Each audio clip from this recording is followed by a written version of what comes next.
ورحمۃ اللہ وبرکاتہ۔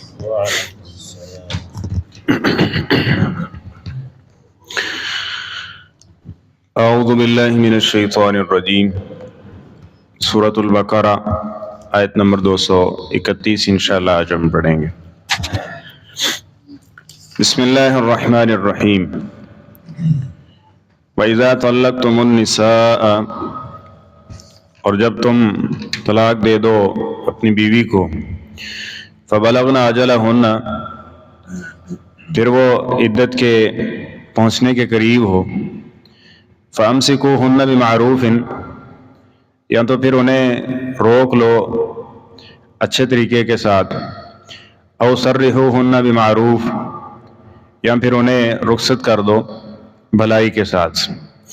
وَلَا تُمْسِكُوهُنَّ، اور مت روکنا تم انہیں، ضِرَارًا، نقصان پہنچانے کے لیے، لِتَعْتَدُوا، تاکہ تم زیادتی کرو، حد سے گزر جاؤ۔ وَمَن يَفْعَلْ ذَلِكَ، اور جو کوئی ایسا کرے گا، فَقَدْ ظَلَمَ نَفْسَهُ، تو یقیناً اس نے اپنی جان پر ہی ظلم کیا ہے۔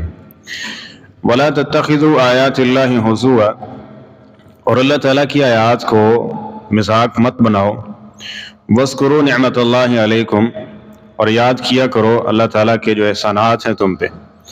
وَمَا أَنزَلَ عَلَيْكُمْ مِنَ الْكِتَابِ وَالْحِكْمَةِ، اور اس کو کہ جو اللہ تعالیٰ نے تم پر نازل کیا ہے کتاب کو اور حکمت کو۔ یعظکم بہ، وہ اس کے ذریعے تمہیں نصیحت کر رہا ہے۔ واتقوا اللہ، اللہ سے ڈرتے رہو۔ واعلموا، اور خوب جان لو، ان اللہ بکل شیء علیم، بے شک اللہ تعالیٰ ہر چیز کو خوب جانتے ہیں۔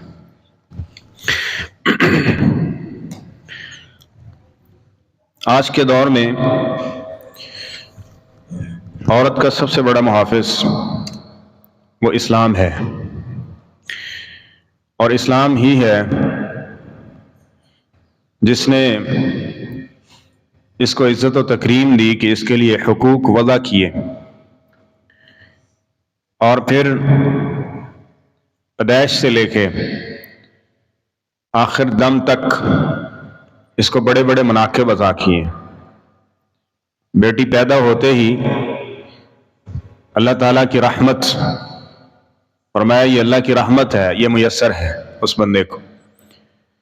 نبی علیہ السلام نے فرمایا 2 بیٹیوں کی پرورش کی جس نے، قیامت کے دن وہ میرے ساتھ اس طرح اکٹھا ہوگا جس طرح یہ 2 انگلیاں اکٹھی ہیں۔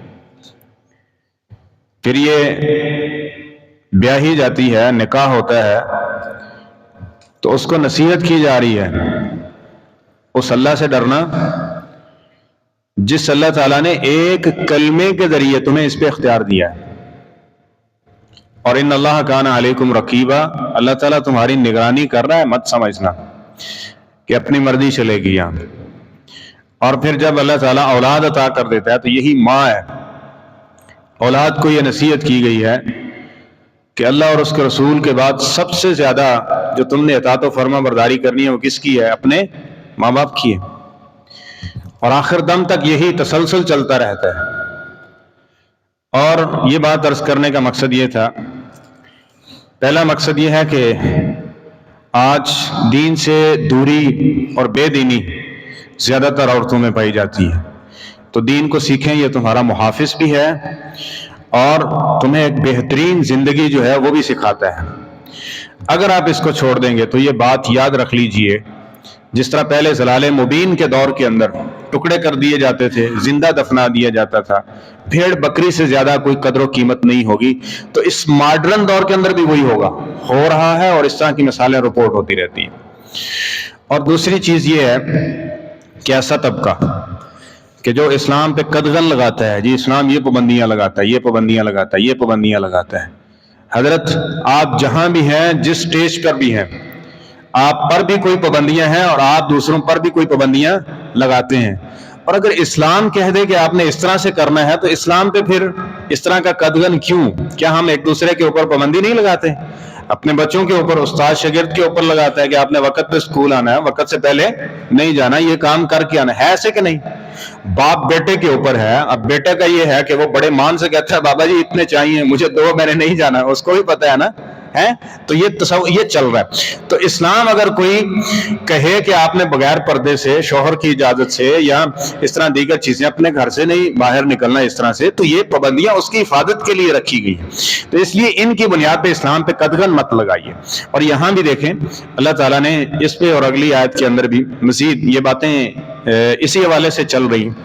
فرمایا کہ اگر طلاق کا معاملہ بن جائے تم طلاق دے دو, فبلغنا اجلہن, وہ عدت کے پہنچنے کے قریب یعنی عدت مکمل ہونے کے قریب ہو جائیں, فامسکوہن بمعروف, پھر اسلام یہ نصیحت کر رہا ہے اگر تم بھلائی کر سکتے ہو, معروف طریقے کے ساتھ زندگی بسر کر سکتے ہو, تو پھر اس کو اپنے نکاح میں لے آؤ, یعنی رجوع کر لو, پھر تم رجوع کر لو. اور سرحوہن بمعروف, اور اگر تم ایسا نہیں کر سکتے تو پھر تم کیا کرو, بھلائی کے ساتھ ان کو رخصت کرو. اب اس موقع پہ جب طلاق کا معاملہ ہوتا ہے تو دونوں طرف سے آگ گرم ہوتی ہے نا, دو خاندان ایک دوسرے کے آمنے سامنے ہوتے ہیں, زبانوں کے تیر بھی چل رہے ہیں, باتوں کے تیر بھی چل رہے ہیں, یہ سارا کچھ ہو رہا ہے. اس کے باوجود عورت کے متعلق اللہ تعالیٰ کیا ارشاد فرما رہے ہیں, سرحوہن بإحسان, تم نے ان کو رخصت کرنا ہے, تو وہ بھی کس کے ساتھ, پیچھے احسان کا لفظ بولا اور یہاں معروف کا لفظ بولا, نیکی اور بھلائی کو سامنے رکھتے ہوئے. ٹھیک ہے, ان کا جو حق ہے اس میں کسی قسم کی کوئی کمی کوتاہی نہیں ہونی چاہیے. اور آگے پھر تاکید کی سنیں, وَلَا تُمْسِكُوهُنَّ ضِرَارًا لِتَعْتَدُوا, اس نیت سے کہ تم رجوع کرتے ہو, عدت اس کی پوری ہونے والی ہے, وہ آزاد ہونے والی ہے, اس سے چند دن پہلے تم رجوع کر لیتے ہو اس نیت سے کہ تم اس کو تکلیف دو, آزمائش میں اس کو ڈالو, مصیبت میں اسی کے اندر پھنسائے رکھو. جس طرح کہ زلال مبین کا جو دور تھا اس میں ایسا کرتے تھے, طلاق دے دیتے اور پھر جب وہ عدت ختم ہونے کے قریب ہوتی اس وقت اس کے ساتھ پھر رجوع کر لیتے, اور کچھ عرصے بعد اسی طرح یہ مزاج چلتا رہتا تھا. پھر یہ 3 کی تعداد کو بھی مقرر کر دیا گیا کہ زیادہ سے زیادہ 2 چانس ہیں جس کے بعد رجوع کر سکتے ہو, تیسری دفعہ جب تم نے طلاق دے دی تو پھر رجوع کا کوئی چانس موجود, تاکہ اس تکلیف سے اس کو نکالا جائے. اور اس کے بعد بھی یہ فرمایا کہ یہ جو 2 مرحلے تمہیں رجوع کا حق دیا گیا, اس کے اندر بھی تم نے اس کو تکلیف نہیں دینی, زیادتی نہیں کرنی, حد سے نہیں گزرنا. وَمَن يَفْعَلْ ذَلِكَ, آگے سنیں اللہ کیا فرما رہے ہیں, جس نے بھی ایسا کیا فَقَدْ ظَلَمَ نَفْسَهُ, یہ اپنی جان کے اوپر ظلم کر رہا ہے. اب بتائیں اسلام سے زیادہ پروٹیکشن کون دے رہا ہے, اسلام سے زیادہ خیر خواہی ہے کہیں پہ؟ کس طرح سے اس کو پابند کیا جا رہا ہے اس عورت کے حق کے حوالے سے ایک مرد کو. تو فرمایا کہ تم نے اگر ظلم کیا نا اس پہ تو کیا ہوگا, وہ تو برداشت کر کے اس دنیا سے چلا جائے گا اور تمہارا بھی وقت پاس ہو جائے گا, گزر جائے گا. لیکن جب قبر میں حساب دینا پڑا نا تو پھر پتا چلے گا, آخرت میں جب پوچھ ہوئی نا تو پھر پتا چلے گا کہ یہ ظلم اس پہ نہیں تھا, یہ ظلم دراصل کس پہ کیا, اپنے آپ پہ کیا تھا. تو وَلَا تَتَّخِذُوا آیَاتِ اللَّهِ هُزُوًا, اللہ کی آیات کو مذاق مت سمجھو کہ یہ کیا بات, ظلم اس پہ کر رہے ہیں تو مجھ پہ کیسے ہو گیا, اور وہی یہ آخرت کے اعتبار سے ہے. اور دوسری چیز یہ ہے کہ دنیا کے اعتبار سے بھی ہے. دنیا ایک جس طرح کہتے ہیں نا گول ہے, یہ گھوم رہی ہے.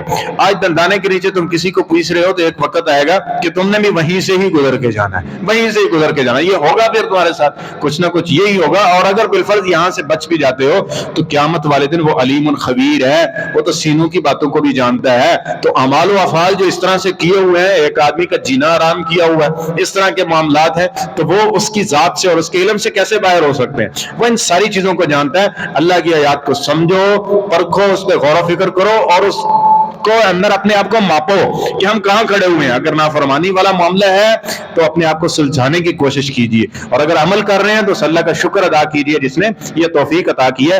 کسی صورت بھی اسلام کے کسی حکم کا مذاق اڑانا, چاہے مرد کی طرف سے ہو, عورت کی طرف سے ہو, بڑا چھوٹا بوڑھا, پڑھا لکھا ان پڑھ ہے, کسی بھی صورت اللہ کی آیات سمجھ میں آ رہی ہے, بہت اچھی چیز ہے. نہیں سمجھ آ رہی کسی سے پوچھ لیجیے. پھر بھی اگر کوئی اشکال دور نہیں نہ ہو رہا, اللہ تعالیٰ کی آیات کے بارے میں اس کو کبھی بھی کسی صورت بھی مذاق کا رویہ, تمسخر کا انداز نہیں اپنانا. یہ اللہ کی باتیں ہیں, اگر ہمیں سمجھ نہیں آ رہی تو یہ حق پر مبنی ہے, نہ کہ ہم اپنی عقل کی بنیاد پہ اس کا تمسخر اڑائیں. یہ بڑے جرموں میں سے ایک جرم ہے. وَاذْكُرُوا نِعْمَتَ اللَّهِ عَلَيْكُمْ, اور آگے فرمایا اللہ تعالیٰ کی نعمتوں کو یاد کرو. اب اس معاملے میں اللہ کی نعمت کیا ہے کہ شوہر کو اس کے لیے بیوی کو سکون بنایا گیا, یہ تھوڑی اللہ تعالیٰ کی نعمت ہے. اور ایک عورت کو شوہر کی صورت میں ہمیشہ اس کی حفاظت کرنے والا, اس کے اخراجات کو پورا کرنے والا, کھانے پینے معاملات کو پورا کرنے والا ایک کلمے کی بنیاد پہ دے دیا, یہ ایک تھوڑی بڑی نعمت ہے.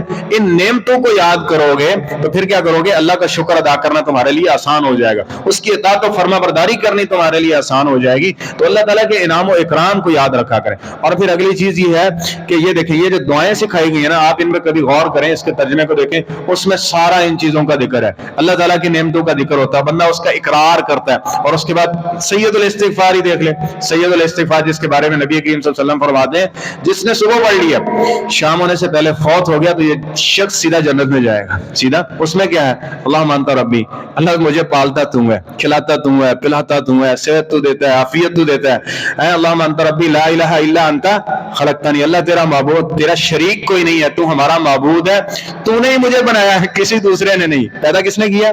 تو نے مجھے بنایا، انت خلقتنی وانا عبدک، اللہ میں کیا ہوں؟ تیرا بندہ ہوں، وانا عبدک وانا علی عہدک، اللہ جو تو نے لکھ دیا ہے نا، میں اس سے آگے پیچھے نہیں ہو سکتا، ہے نا، وانا علی عہدک ووعدک ما استطعت، اب مجھ میں کمیاں کوتاہیاں ہیں، استطاعت کے مطابق میں یہ کام ٹھیک کرنے کی کوشش کرتا ہوں، کمیاں کوتاہیاں ہو جاتی ہیں، ابو لکا بنعمتک علی، اللہ میں ساری تیری نعمتوں کا اقرار کرتا ہوں، تو نے مجھے یہ بھی دیا، یہ بھی دیا، یہ بھی دیا، ساری نعمتیں، وابو لکا وابو بذنبی فاغفر لی، اللہ مجھے اپنے گناہوں کا بھی اقرار ہے، میں تجھ سے توبہ کرتا ہوں، تو کتنا بڑا انعام ملا ہے کہ اس طریقے سے اللہ سے معافی مانگی ہے تو اللہ اتنے خوش اور راضی ہوتے ہیں کہ اس بندے کے لیے جنت کا اعلان ہو جاتا ہے۔ اگر شام سے پہلے یہ فوت ہو جائے گا تو صبح کے وقت اس نے پڑھی ہے تو اللہ تعالیٰ اس کو جنت عطا فرمائے۔ تو اللہ تعالیٰ کی نعمتوں کا اقرار کرنا، ان کو سامنے رکھنا، اللہ کے احسانات کو یاد کرنا، اس کی اطاعت و فرما برداری کرنے میں انسان کو کیا کرتا ہے؟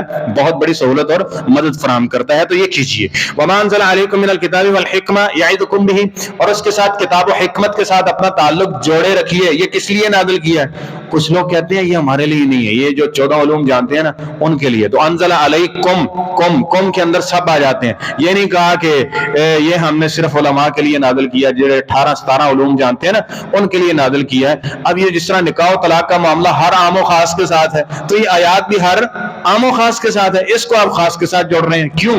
تو فرمایا یہ ہم نے تم پہ نازل کیا ہے، اس کو پڑھو، اس کو سیکھو۔ کیا ہے اس کے اندر؟ یعظکم بھی، اس میں اللہ نے تمہیں نصیحتیں کی ہیں، اس میں تمہاری خیر خواہی موجود ہے، اس کے اندر تمہاری بہتری کے راز ذکر کیے گئے ہیں، تم نے یہ راستہ یعنی یہ زندگی کیسے گزارنی ہے اس کا بہترین طرز عمل یہ ذکر کیا گیا۔ اور دوسری چیز کہ کتاب اور حکمت ان کا ذکر کیا، کتاب سے مراد اللہ کی کتاب ہے اور حکمت سے مراد نبی کریم صلی اللہ علیہ وسلم کی حدیث ہے۔ جس طرح اللہ نے کتاب کو نازل کیا ہے اسی طرح حدیث کو بھی نازل کیا ہے۔ کتاب کا انکار کفر ہے، اسی طرح حدیث کا انکار بھی کفر ہے۔ کتاب اللہ کو مانا جائے گا، اس کی تلاوت کی جائے گی، اسی طرح حدیث کو بھی مانا جائے گا اور اسی طرح اس کی درس و تدریس، یہ بھی انداز، یہ بھی باعث اجر ہے۔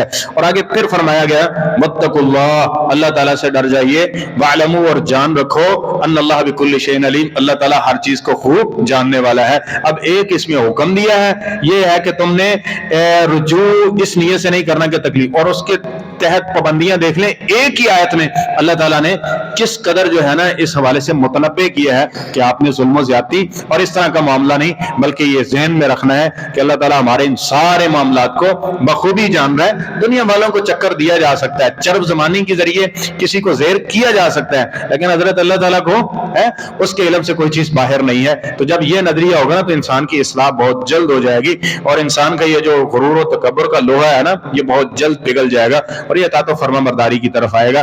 اللہ تعالیٰ ہم سب کو قرآن و سنت کے مطابق عمل پیرا ہونے کی اور جو صحیح معنوں میں تمسک کتاب و سنت کے ساتھ ہونا چاہیے، اللہ تعالیٰ ہم سب کو وہ نصیب فرمائے۔